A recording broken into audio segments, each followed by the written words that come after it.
अस्सलाम वालेकुम व्यूअर्स, मेरा नाम मोहम्मद उस्मान है और आज आपकी खिदमत में अपने व्लॉग्स की सीरीज़ के पहली एपिसोड के साथ मैं हाज़िर हूँ। मेरे साथ जमशेद साहब मौजूद है, जिनका मैं तारुफ अभी आपसे करवाता हूँ। लेकिन इससे पहले मैं आपको कुछ मौजू के बारे में बताना चाहता हूँ। अब जिस मौजू पे आज हम बात करने जा रहे हैं वो आपके लिए तो बहुत ही दिलचस्पी का बायस बनेगा ही बनेगा, लेकिन इसके अलावा ये आपके सेहत, आपकी आपके पैसे और आपके घर की जो हाइजीनिक कंडीशंस हैं उससे भी डायरेक्टली रिलेट करता है।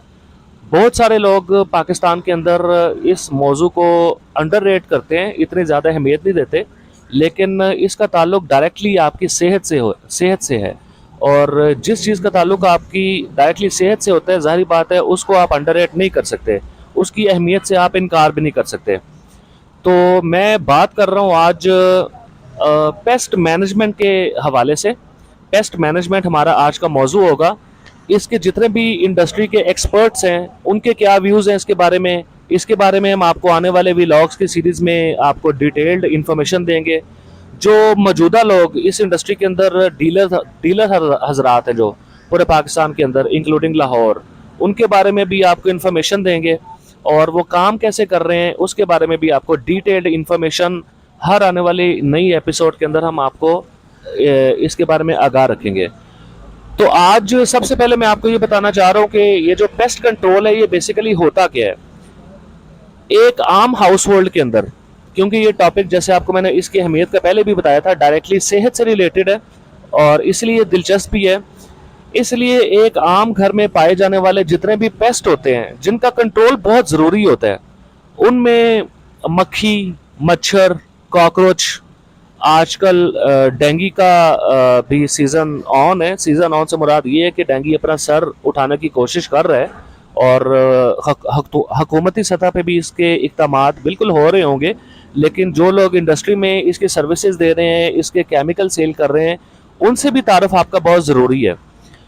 तो आज हम जो बात करेंगे, चलें डेंगू पे बात कर लेते हैं आज, क्योंकि आजकल जो डेंगू है उसने सर उठाया हुआ है। तो जमशेद भाई, कैसे हैं आप? अस्सलाम वालेकुम। वालेकुम सलाम। अल्हम्दुलिल्लाह। उस्मान भाई, आप सुनाएं कैसे हैं? अल्हम्दुलिल्लाह बेहतरीन, अल्लाह ताला का बहुत करम है।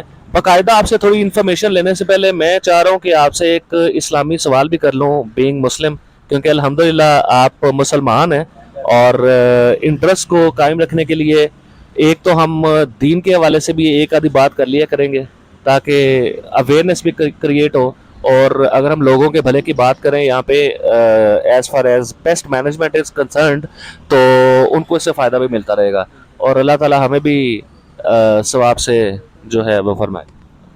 अच्छा, मुझे ये बताएं कि ये जो नमाज पढ़ते हैं हम, नमाज के आखिर में दरूद इब्राहीम तक आपने नमाज पढ़ ली है, तो उसके बाद जो दुआ मांगी जाती है सुन्नत के मुताबिक, वैसे तो ज़्यादातर हजरात तो रब्बी जालनी मकीम वो वाली दुआ पढ़ते हैं, जो कि बिल्कुल ठीक है, कोई दोराहा नहीं है, कबूलियत है, साबित है, वो दुआ पढ़ी जाती है, पढ़नी भी चाहिए।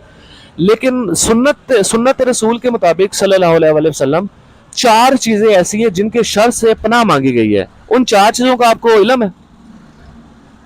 सर देखें, सुन्नत के मुताबिक तो बहुत सी चीज़ें हैं, लेकिन यह है कि जो आप पूछना चाह रहे हैं ना, उसका मुझे नहीं पता।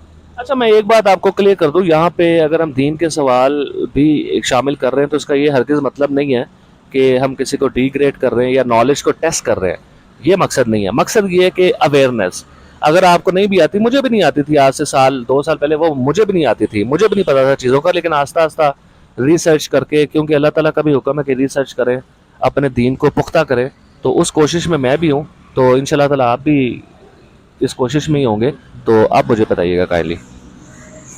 मैं तो यही चाहूँगा कि अगर आपको इसके बारे में नॉलेज है तो आप बेहतर तरीके से आप जो है इसको शेयर कर सकते हैं। तो अच्छा, मैं आपकी बात समझ गया हूँ। अच्छा, नमाज के एंड में जो दुआ पढ़ी जाती है उसमें अल्लाह ताला ने आप सल्लल्लाहु अलैहि वसल्लम ने 4 चीज़ों के शर से पनाह मांगी है हमेशा नमाज दरूद इब्राहिमी पढ़ने के बाद। मैं दुआ पढ़ के आपको सुना देता हूँ। अल्लाहुम्मा इन्नी आउज़ु बिका मिनल अज़ाबी जहन्नम वमिन अज़ाबिल कब्र वमिन फितनतिल महया वल ममात वमिन शर्रि फितनतिल मसीह दज्जाल। यानी कब्र के अजाब से, जहन्नम के अजाब से, जिंदगी और मौत उसके अजाब से, और दज्जाल के फितना से। ये आप सल्लल्लाहु अलैहि वसल्लम की सुन्नत है कि इन 4 चीज़ों के बारे में हमें पनाह हमेशा मांगते रहना चाहिए। ये दुआ हमारी नमाज में लाजमी शामिल होनी चाहिए। उसके बाद आप रब्बी जालनी पढ़ लें, और भी दुआ पढ़ लें, कोई भी शामिल कर लें, वो तो नमाज खुद बजाते खुद एक दुआ है, तो वो तो हमारे अजर में इजाफा करेगा अल्लाह ताला। चले back to the topic, dengue के हवाले से बात करनी थी। तो जमशेद भाई, डेंगू आप इस वक्त, मैं इनकी लोकेशन के बारे में थोड़ा सा व्यूवर्स आपको बताता चलूँ। लाहौर के एरिया पेल की जो फैक्ट्री है, जिसको हम कैंची स्टॉप कहते हैं, कैंची मार्केट कहते हैं, वहाँ पे एम अब्बास ज़रई कारपोरेशन के नाम से ये साहब जमशेद भाई पिछले कितने सालों से काम करें बॉस? तकरीबन 8 साल हो गए हैं। तकरीबन 8 साल से इसी फील्ड के अंदर हैं। और जहाँ तक मैंने इनका सेटअप देखा है, ये किचन गार्डनिंग के हवाले से भी सारे केमिकल्स प्रोवाइड कर रहे हैं। किचन गार्डनिंग आप समझ ही गए होंगे, ये जो अद्वियात होती हैं, एग्रीकल्चरल अद्वियात होती हैं, बीज वगैरह, सीड वगैरह, सीजनल आपकी, इसके अलावा जितने भी पेस्ट मैनेजमेंट है उनकी भी सारी मेडिसिन भी अवेलेबल होती हैं, और आपके पास सर्विसेज भी अवेलेबल होती हैं। चलें आपसे बात करके ये पता चल जाएगा कि डेंगू कंट्रोल के लिए कौन कौन से केमिकल्स मार्केट में आप यूज़ करवा रहे हैं, वो मुझे बताइएगा। कंपनी के नेम के बगैर बताइएगा, जेनेरिक। डॉक्टर्स हजरात की तरह हमने नहीं करना कि जैसे वो फार्मास्यूटिकल इंडस्ट्री के अंदर चाहिए पैराडोल लिख देते हैं लेकिन अंदर सॉल्ट वही होता है। तो हम यहाँ पे प्रमोशन बिल्कुल करेंगे, लेकिन आज के हवाले में हमने वो केमिकल लोगों को रिकमेंड करने हैं जो हमारी बात पे ट्रस्ट करके वो ले, उनको सस्ता भी पड़े और उनका फ़ायदा भी हो। तो मुझे बताइएगा जेनेरिक केमिकल के हवाले से कि कौन कौन से केमिकल्स डेंगू के हवाले से आप बेच रहे हैं, और अगर एक आधी पैकिंग कोशिश करेंगे दिखा सकें। वैसे डिटेल्ड मालूमात और डिटेल इन्फॉर्मेशन के लिए हम अपनी मालूमात भी स्क्रीन के ऊपर दे देंगे, जो लोग हमसे रब्ता कर सकेंगे बाद में फिर। जी जमशेद भाई। सर, डेंगू के लिए स्पेशली जो गवर्नमेंट ने रिकमेंड किया वो तो डेल्टा मेथरीन है, जो थ्रू आउट जो है वो चल रहा है।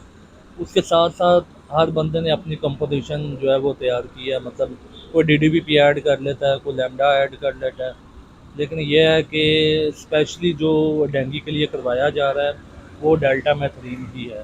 ठीक है, तो इसके बारे में यह है कि डेंगू आपको पता आजकल बहुत ज़्यादा जो अरूज पे है, केसेस इसके बहुत ज़्यादा आ रहे हैं। इवन कि मेरा एक दोस्त है वो भी स्टिल अभी तक हॉस्पिटल में डेंगू की जो है वो उसकी बीमारी में मुब्तला है। अल्लाह ताला से। तो ये है कि लोगों को इसके बारे में अवेयरनेस होनी चाहिए, और हर साल जो ये बारिशें हैं, मानसून की बारिशें हैं, इसमें ये वबा जो है वो अपने अरूज पे जाती है।